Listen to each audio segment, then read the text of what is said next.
Hello everyone, আমি Rupsa. Welcome to my YouTube channel. আজকের দিনটা ছিল মঙ্গলবার, আর আজ আমি যাচ্ছি দিদার বাড়ি শীতলা পুজোয়। দিদার বাড়ি যাওয়ার জন্য একটা ক্যাব বুকিং করে নিয়েছিলাম, কিন্তু তোমরা দেখতে পাচ্ছ রাস্তায় প্রচুর জ্যাম।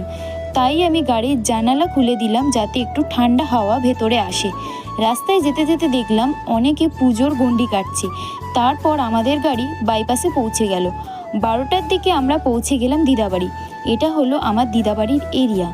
ঘরে ঢোকার আগে দিদার মন্দিরের মা মনসাকে নমস্কার করে নিয়ে ভেতরে এসে দেখি দিদা ঘরেই নেই। তাই চলে গেলাম পুজোর জায়গায়। এসে দেখি সবাই ভীষণ আনন্দ করছে। ওখান থেকে চলে গেলাম দাদার বাড়ি। গিয়ে দেখি সবাই এখানে বসে আছে। সবাইকে হ্যালো বলে মাসির সাথে দেখা করতে চলে এলাম। ওখান থেকে দিদা বাড়িতে এসে অল্প পান্তা খেয়ে নিয়ে ভাইজির সাথে একটু পোজ দিচ্ছিলাম। যাকে আপনারা দেখছেন ওনাকে নাকি মায়ের ভর পড়েছিল। তারপর ওখান থেকে অনেক বাতাসা কুড়িয়ে বাড়ি আসার পথে প্রচুর ঝড় ওঠে। এখানেই ভিডিওটা শেষ করলাম। ভালো লাগলে ভিডিওটাকে সাবস্ক্রাইব করে দিও, লাইক করে পাশে থেকো। Thanks for watching.